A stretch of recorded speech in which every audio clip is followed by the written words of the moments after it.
Hello, everyone.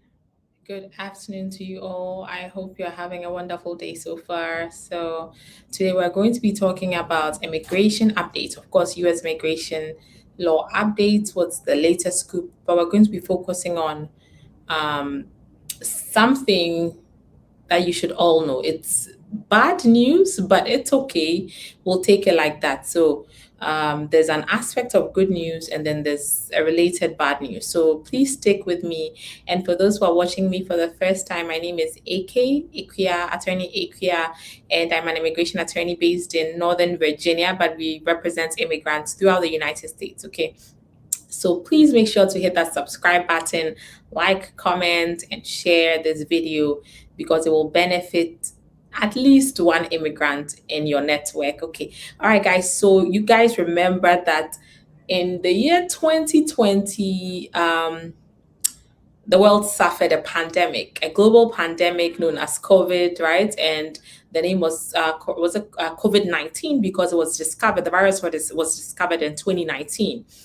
And as I tell people, sometimes roses always come with thorns. So even in bad situations, there's some good aspects of these bad situations. So when COVID came upon the world, what happened was that it affected US immigration processes. And so based on that, USCIS was now, and other federal agencies, they were now allowing immigrants who had to respond to requests. They were giving them extensions based on COVID because the thinking was that, well, people are suffering with COVID, some are sick in the hospital. So if you apply, for example, for a citizenship, if you apply for citizenship, let's say you file a form N400 and they needed further evidence. And so USCIS, which is United States Citizenship and Immigration Services, the federal agency that adjudicates citizenship, affirmative citizenship, of course, citizenship applications, if you applied and then they needed more information from you, they would send you something known as an RFE, request for evidence. And so, for example, if you filled out your N400 or your application to become a naturalized US citizen, and you stated, for example, that you were divorced and they didn't have a divorce decree and they wanted to see your divorce decree, or for example, you stated that, okay, you had children and you were not married to the mother and they wanted to find out if you had been paying child support, or you had an arrest or a criminal conviction and they wanted the court's disposition, or you had tax issues and you stated that you had a payment plan, for example, with IRS, and they wanted to see a copy of that payment plan, or to make sure you did not owe the IRS any taxes, they would send you something, for example, known as an RFE, a request for evidence, asking you to present that evidence to them. Okay, now, normally when you're sent an RFE, you're given some days to respond to the RFE, sometimes maybe 87 days or whatever.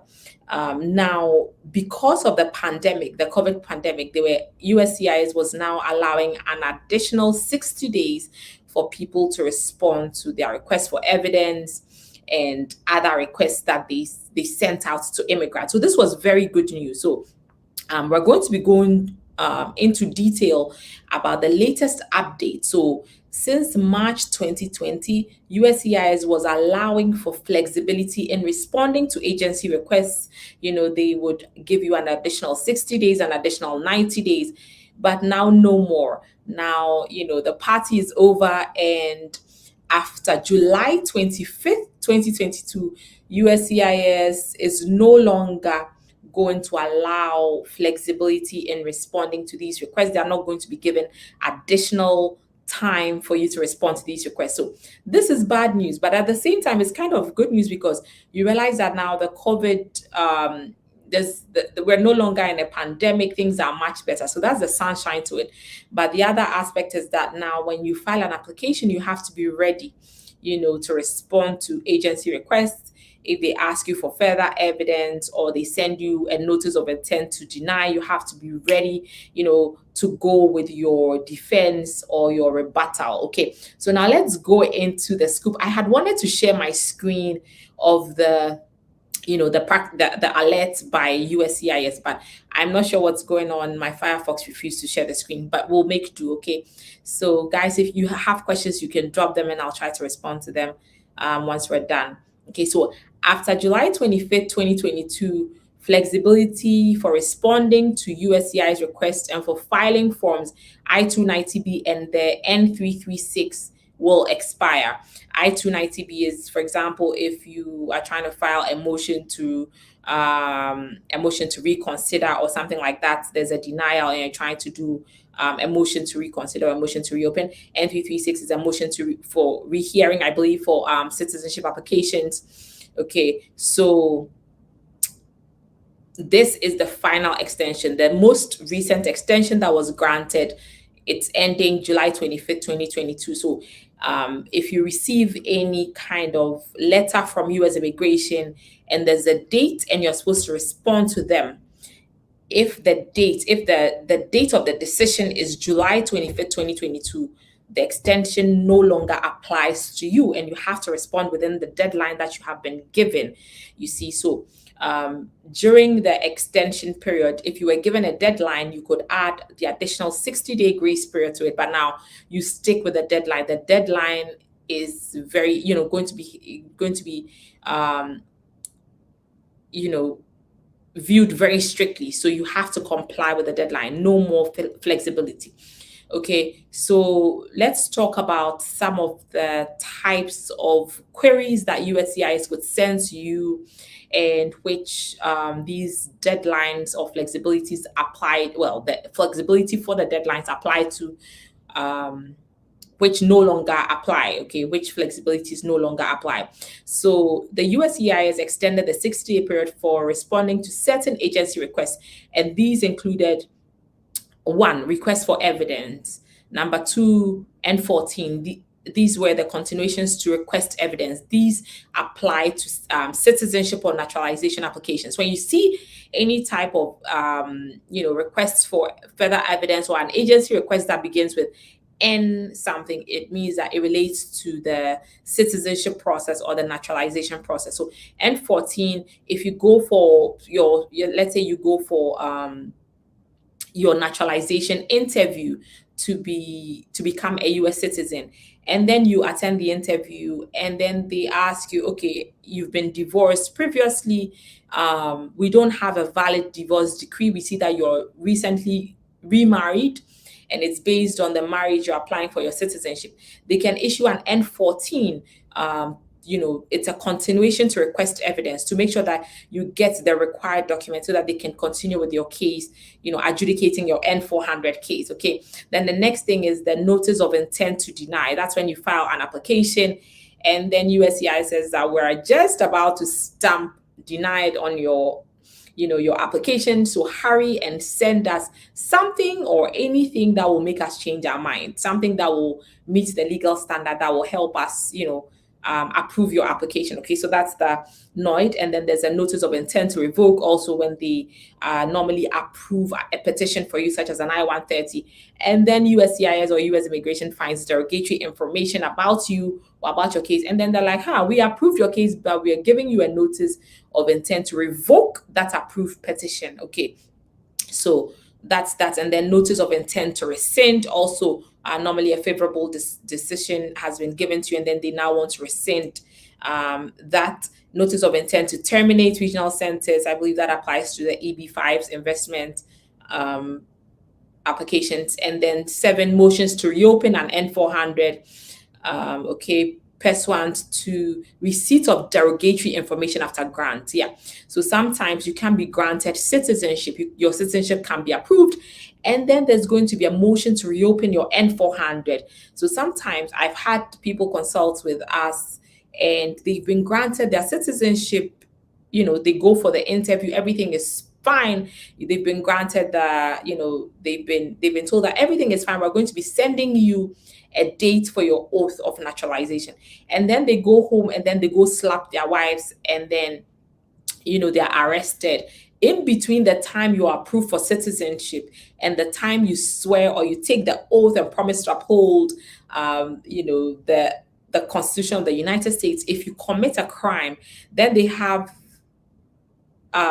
they have the right, US immigration has the right to actually reopen your N400 and adjudicate based on the new derogatory information that they will receive about you after the grant of, for example, your citizenship. Okay, so these are all things that USCIS was allowing an extra 60 days for you to respond to these things because of COVID, but no more. From July 25th, I believe it's about 2 weeks from today. It's July 25th, 2 weeks from today. Well, less than 2 weeks from today. I think 12 days. 12 days from today, no more extension. Okay. The agency also initially, they extended, as I mentioned, the N336, the I-290 for extra days. No more. So now let's take a look at how many times US immigration or USCIS actually extended, they actually provided flexibility in responding to these requests based on COVID. Okay, I think it was about 12 times. I have all the numbers here. So March 27th, 2020, they provided, the flexibility, saying that if you received an RFE or a NOID that was dated between March 1st, 20 and May 1st, 20, then 60 calendar days grace period. That was fantastic. We were also happy. Then they extended it again, I believe March 30th, 2020. They extended it again, and then they let us know, they were giving additional grace periods for responding to agency requests. All right, and then May 1st, 2020, I believe, a few months after, they let us know again that due to COVID-19 pandemic, it was extending the time. And then July 2020, they extended the time again. September 2020, they extended the time. December 18, 2020, they extended. January 28th, 2021, USCIS again extended that. It was in response to the ongoing COVID pandemic. It was extending flexibilities to respond to agency requests. Then June 24, 2021, September 24, 2021, then most recently December 30th, 2021, and then this final time, March 30th, 2022. So I believe they've extended it for 12 good times. I mean, they've been good to us. I believe USCIS themselves were also buying time, because you guys know they're currently very backlogged. They have about 9.5 million cases that are pending, green cards and citizenship applications that are pending with them. And NVC, as you guys may know, have about 500,000 cases pending, National Visa Center. So they're also severely backlogged, especially USCIS. And so they were trying to buy more time. Once they send you, okay, go bring us your birth certificate, they were just getting the responses, and then they're like, look, this is a good way to slow things down for us so that we can also play catch up. Okay, guys, I hope this video has been beneficial to you in keeping you informed concerning U.S. immigration law matters. I'm glad you guys could join, and thank you so much for watching. If you need our assistance, that's our website right there. You could also give us a call. That's our number, 802-7800-564. We really look forward to talking to you again. My name is Attorney AK or Akua, and I represent immigrants throughout the United States. I'm known as the immigrants lawyer. So I'll see you guys in the next video. Take care and bye.